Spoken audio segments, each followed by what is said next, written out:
Bonjour à tous, j'espère que vous allez bien. On se retrouve sur la chaîne pour une nouvelle vidéo. Et donc cette semaine, je suis dans les locaux de Air France et on va voir comment prendre en charge quelqu'un qui est en arrêt cardiaque dans un avion. Alors c'est parti, let's go!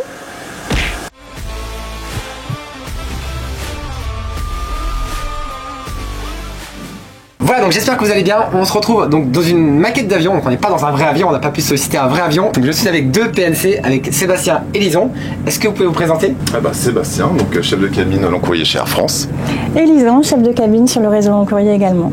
Ouais, et donc PNC, ça veut dire personnel navigant commercial. Voilà, donc je connaissais pas le terme, mais maintenant vous connaissez, et moi aussi le terme. Donc dans cette vidéo, on va voir un peu comment prendre en charge un arrêt cardiaque dans un avion. Et ça, c'est une vraie question que moi je me suis longtemps posée parce qu'en tant qu'urgentiste, je prends en charge régulièrement des arrêts cardiaques, mais en avion, ça m'est jamais arrivé. Et heureusement, parce que je souhaite, mais bon, ça peut arriver. Est-ce que tu peux nous dire un petit peu comment ça se passe au tout début quand quelqu'un fait un arrêt cardiaque? Au tout début, en général, on a un client qui va être dans l'avion qui va remarquer qu'un passager se sent pas bien et en général, il va nous appeler très rapidement pour nous mettre au courant de ce qui se passe. Voilà, donc ça souvent c'est l'alerte, c'est-à-dire que, bon ça c'est le réflexe qu'est censé avoir toute personne, c'est lorsque vous avez votre voisin dans l'avion qui se sent pas bien, vous allez tout de suite appeler donc un PNC qui va venir constater qu'est-ce qui se passe au final. Voilà. Et donc la personne elle est pas bien du tout, et imaginons, elle commence à être en arrêt cardio-respiratoire, donc elle ne respire plus, elle est plus consciente. Qu'est-ce que vous faites? Mais il va falloir l'extraire de son siège. Nous sommes formés pour ça. Okay. Nous avons un positionnement pour arriver à sortir la personne, quelle que soit sa corpulence, du siège, et nous allons l'allonger par terre sur des couvertures qui vont nous permettre de la tirer jusqu'à l'endroit où nous avons le plus d'espace dans l'avion, où nous nous trouvons actuellement, qui est le galet. Voilà, alors ça, ici on est dans un galet, en effet.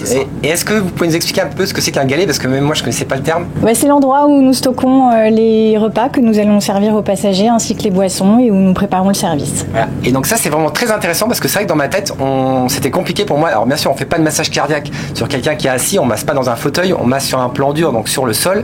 Et puis pour moi dans ma tête de masser entre deux rangées de sièges, ça me semblait très compliqué, mais ça on ne fait jamais de réanimation entre deux rangées de sièges, donc on va l'extraire et on vient se mettre dans ce galet. Exactement, c'est comme ça, c'est l'endroit où on aura le plus de place en tout cas pour pouvoir s'occuper de notre passager inconscient.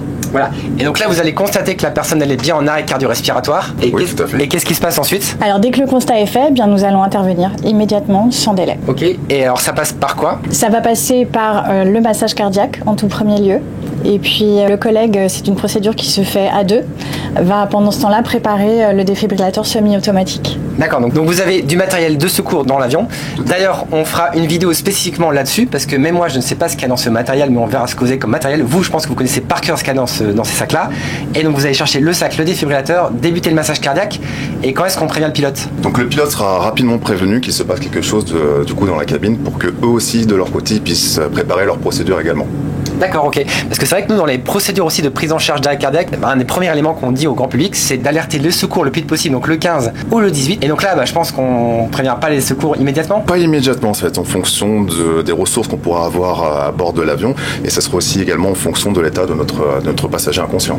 Et puis surtout parce que, on va le dire quand même, mais vous êtes vraiment très bien formés aux gestes de premier secours. Oui, effectivement, nous sommes formés. Nous avons des outils de révision sur les gestes de premier secours que nous pouvons utiliser tout au long de l'année. Et une fois par an, nous avons ce que nous appelons un maintien de compétences, où nous nous retrouvons au centre de formation, où nous pratiquons ces gestes. Alors la formation de gestes dans cet environnement où on est présent, de formation de tous les ans, ça c'est vraiment quelque chose d'incroyable et ça permet vraiment de maintenir les compétences. Donc en tout cas bravo pour ça. Merci. Et dans un deuxième temps, je pense que le pilote va pouvoir, ou vous, je sais pas, prévenir le SAMU qu'il se passe quelque chose. Si vraiment on n'a pas de médecin à bord, oui, nos pilotes préviendront le SAMU qui permettra de poser un diagnostic dans un premier temps et de voir avec eux ce qui pourrait être fait. D'accord. Et donc la réanimation se fait et il me semble que vous avez posé le défibrillateur, c'est ça? Donc le massage cardiaque, le défibrillateur. Oui. Le massage cardiaque, le défibrillateur, et le défibrillateur va nous parler en fait, oui. Il va nous dire ce qu'il en est et en fonction les décisions seront prises.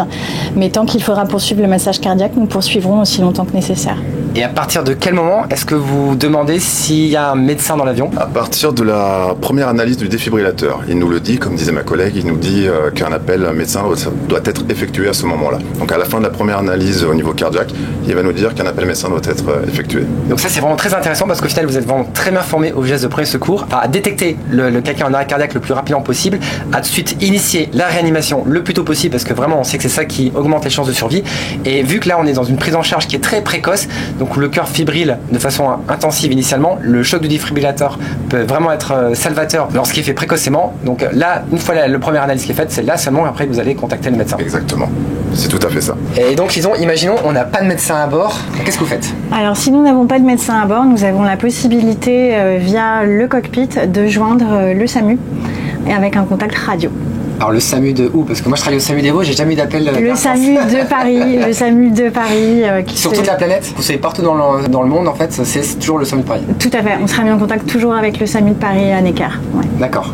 Et donc comme tu disais tout à l'heure, tant qu'un médecin ne t'a pas dit d'arrêter une réanimation, vous allez poursuivre la réanimation? Nous allons poursuivre la réanimation. Nous avons pour consigne de n'arrêter la réanimation de préférence qu'en présence d'un médecin. Mais si toutefois nous n'avions pas de médecin à bord et pas de contact SAMU pour X raisons, nous sommes autorisés à arrêter cette réanimation au bout de 30 minutes. Oui, parce que ça, on sait très bien que de toute façon, au bout de 30 minutes de réanimation réalisée sans reprise d'activité cardiaque, les chances de survie sont nuls en fait. Très bien. Et alors, petite question un peu subsidiaire, mais je me demandais, lorsque l'avion atterrit, est-ce que c'est possible de faire une réanimation, de faire un massage cardiaque lorsque ça vous est déjà arrivé ou est-ce que c'est possible? Ça m'est déjà arrivé, on s'occupait donc d'un passager qui était en arrêt cardiaque.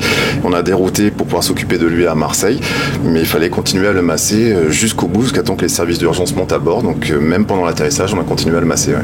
Ok, d'accord. Ça s'imagine que c'est un sacré entraînement et que ça va pas être facile. C'est intense, c'est beaucoup de travail, c'est très physique, c'est intense. Ouais. Et juste l'analyse du défibrillateur, parce que normalement il analyse donc le rythme cardiaque. Est-ce que les perturbations autour au niveau des turbulences justement, est-ce que ça peut fausser ou ça peut perturber un petit peu l'analyse?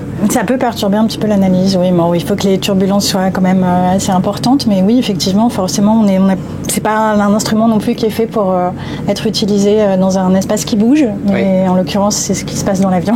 Ok, au final, on voit que la procédure elle est vraiment très bien écrite, que ça se déroule de façon facilement et qu'au final, les chances de survie sont vraiment augmentées dans un avion.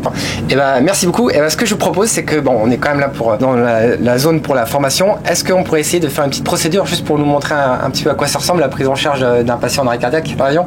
Bien sûr. On fait ça? Bon, allez, c'est parti.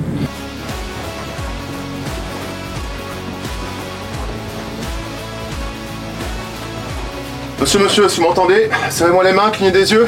Il se passe rien. Lison, est-ce que tu peux me prévenir le poste en urgence et me ramener le matériel, l'oxygène et le DSA, s'il te plaît? Oui.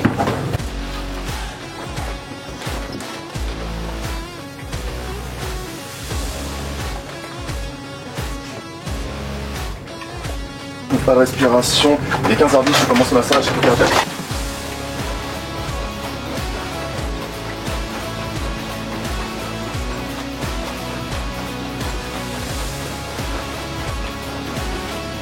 Restez à l'écart du patient. Analyse du rythme cardiaque. Choc recommandé. Restez à l'écart du choc délivré. Vérifiez que les services médicaux d'urgence ont été appelés. Lison, tu reprends le massage cardiaque, tu donnes la situation. Commencez la RCP. Pour obtenir de l'aide pour la RCP, appuyez sur le bouton bleu.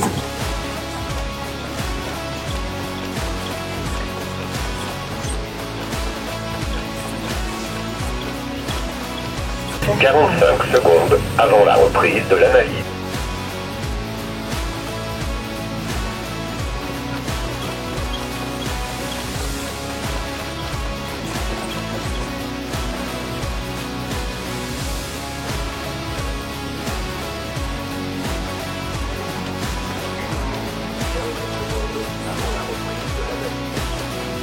Ok, écoutez, je pense qu'on va s'arrêter là. Merci. Les pauvres, c'est vraiment super sympathique.